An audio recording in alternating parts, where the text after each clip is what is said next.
episode of Ask Anita. My name is Anita Wigl'it, and you might recognize me from such TV shows as House of Drag and House of Drag Season 2 and other places around New Zealand and even Australia, because I have travelled very extensively to 1 to 2 places in Australia. Now anyway, I would like to introduce you to my new TV show on the YouTubes, which is called Ask Anita. So basically what it is, people all over the world can write in and ask me their burning, desiringest questions, and I will have a go at answering them as honestly as I can. It is that simple. So first of all, I would like to start with a question from Corey Michael Krause. So this is question number 1, and I'm screwing up already. I'm so sorry, Corey Michael Krause. Anyway, your question to me is, what is your scary drag story? And was there ever a time that you were in drag and something happened that scared you? Well, this is a bit of a long-winded story to start up with. It is drag related, but it comes to that bit at the end, so bear with me. So I used to work at this place called the Civic Theatre in Auckland, which if you haven't been, you have got to go. It was built in 1929 and it is one of the top 10 atmospheric theatres in the world. So basically, when you walk in, it looks like it's a set of Aladdin. It's like Moorish tigers and elephants and Buddha statues and things like that. It was stunning. And anyway, when it was built, lots of people died. It's the theatre, and people died and all that sort of death and misery. And naturally, they say it is haunted. And there were some weird things that happened when I worked there. So I worked as an usher and on the bar, and things like glasses would fly off the shelves and smash. The doors on the exterior of the building were all magnetized, and they would just open and close because apparently ghosts can, like, I don't know, do something with magnets or something. Anyway, so one time I was doing a bar shift and I had a hosting for some lovely la-da-da people up at door D, which is upstairs. And at door D, they've got these, inside the theatre, these sliding panels which look like the wall and they slide back. It's so cool. And what happens? Oh yeah, behind that sliding door, there is a room called the Abyssinian Room. And it's beautiful, all themed as well. And I had a private host, and they had some drinks before the show. At the interval, it was very nice, poured all their wine. And while they were enjoying the second act of, I think it was Priscilla, Queen of the Dessert, that was on at the time, I was under the table, I don't know what this is, but I was under the table doing this anyway, and sorting things, and I stood up, and I swear there was an old lady, like almost like sepia colouring, all in browns, and just disappeared, and I got the fright of my life, and I ran out of there, and I kind of swore I'm never going in this room ever again. And about 4 years later, I was working on the show Rocky Horror Picture Show, and I was a theatre reception this time, but I was in drag for this, so I'd welcome people to the theatre and point them to wherever they were going, and my dressing room was the Abyssinian Room, and I had a heart attack when I found out. So I was in there, and I was naturally petrified. Nothing from memory really happened apart from the odd slamming door in the bathrooms that are connected to it. But I was given the master key for the building.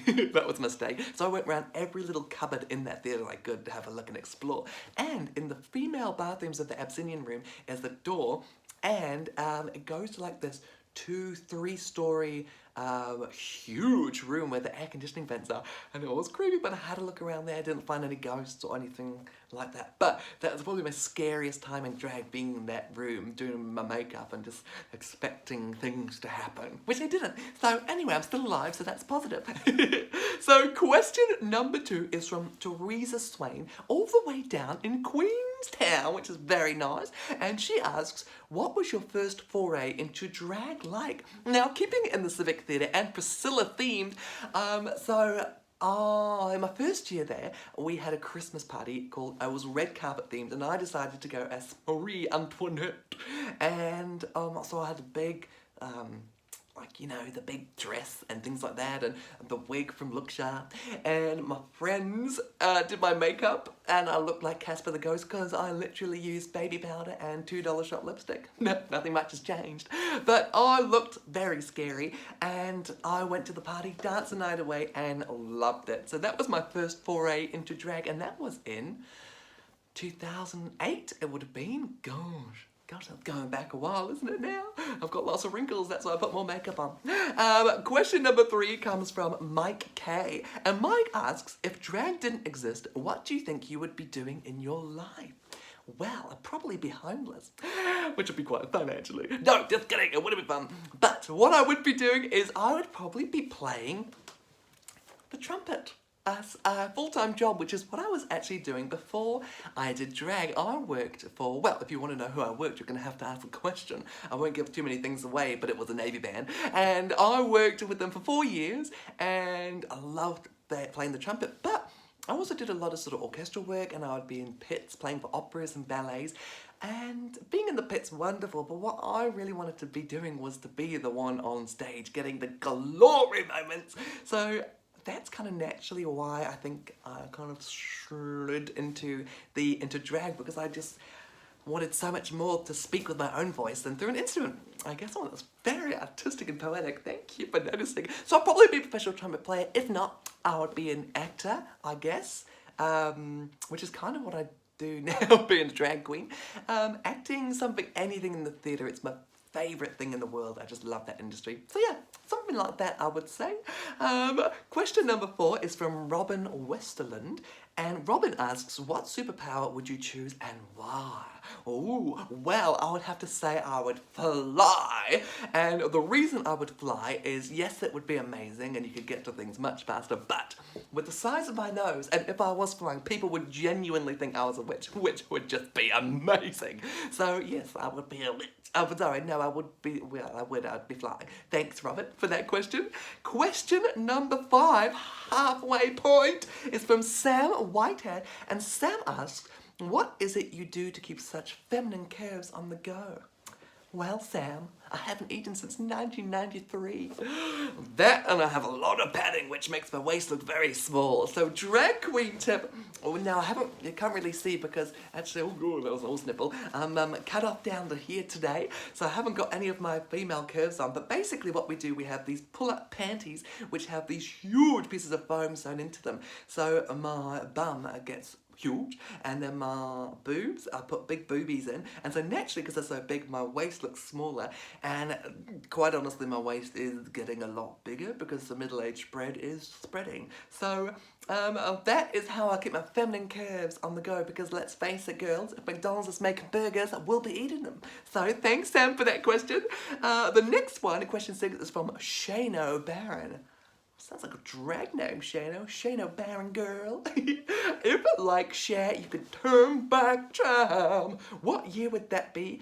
And your loved icon of that era. So, well, if I could turn back time, I would go back to 1960. Reason being is some of my favourite things that were done in the 60s, mainly film-wise, is when they did all those amazing film musicals, especially Funny Girl, starring my loved icon of the era, which was Barbra Streisand, because obviously she can sing, she can dance, she can act, but she is amazing in terms of she really opened the world up to unique beauty, I guess. She had such a beautiful nose, and that, I think, made people, well, I hope made people embrace their body parts and just be thankful for what they had and saw beauty in themselves. So that is why I would go to 1960, and I loved Barbra Streisand so much. Oh, Babs. Oh, she's so amazing. Now, question number 7 is from Hunter Calder. And Hunter says, what keeps you motivated and upbeat? And where do you get your inner energy? Well, Hunter, what keeps you motivated? I guess because I love what I do so much that it never feels like I'm working or doing anything that I don't want to be doing. So that keeps me motivated, I guess. And where do I get my inner energy and what keeps me so upbeat? Well, I guess that goes back to my trauma as a child. No, but yeah, kind of. We all faced trauma in some way or another when we were growing up, some sort of adversity, whether that was bullying. In my case, yeah, bullying. And I moved to New Zealand from England. Ooh, fun fact. And the reason being is my dad and my mum, they separated, and so I moved over here with my mum. And that sort of trauma of your parents going through a divorce and stuff, you can deal with that in a number of ways. Some people get angry, some people get really worried about everything, but for me, I got insanely positive and thought that if you look on the bright side of life and on the good things, you kind of protect yourself from the bad things. So because I'm always positive, I guess I just want to share that positivity with other people. So that's where my my inner energy. So that's kind of where it comes from, I guess. The need to be positive and create a positive environment for other people. And oh, there was a bonus question with you, Hunter, you sneaky little devil. You said, where do you come up with all the funnies? Well, first of all, thank you so much for assuming that I write my own material. I do, because no one else has that kind of a ridiculous mindset. Also, I hope my wig has been slipping back. It weighs about 16 kgs and it's given me the biggest headache of my life. But you know what? We're going to keep on going. Sorry, where do I come up with my funnies? Well, because I have that desire to be positive, it also goes hand in hand with a huge desire to make people laugh and enjoy themselves. So I guess I'm always ridiculous and sharing that ridiculousness with others and trying to make them laugh. So I guess that's, luckily Keita, I feel, is on the same wavelength as I am. So I think that's where it kind of comes up with ridiculousness. Ridiculousness. Anyway, question number 8 is from Jessie Bryce, all the way from Manchester. Oh, that was terrible. That was Leeds? Manchester. You're right, I come from Manchester. Oh no, I'm just gonna give up now. Anyway, Jessie asks, do you have advice for people wanting to turn their passion into their income? Yes, do it! Do it! You only live once, so yeah, you only live once, so I just think you've got to do whatever you want. I always think you've got to imagine your perfect life, the house you live in. Are you married? Do you have pets? Do you have a business? What does that business do? What does your day-to-day look like? And just, I think most people have some vague sort of imagination of what that could be. And even if you don't, there's plenty of time in the next month to think about it. But I think, look at that and think, how do I get to do that? And then every single day, there'll be something minor you can do to get to that point. It could be, for me, I want to be a professional trumpet player, say, so each day I'm going to take an hour and I'm going to practice. Or I want to be an artist, so I'm going to work more on that painting, and then next day I'm going to start learning how to make my own website and things like that, and stuff like that. Well, great advice I was told once when I was a student working at the theatres as an usher. He said, a random guy said, so what do you do during the day? And I said that I was studying music. And I said, oh, but I'm also thinking about studying teaching or something, because, you know, being a musician is really hard. Don't know if I'm gonna make it. And he goes, well, if you have a plan B, you'll always fall back on it. So you should never have a plan B, which I thought was wonderful advice. And well, to be a student, I guess that was wonderful advice, because I didn't have a full-time job, kids, or whatever, mortgage.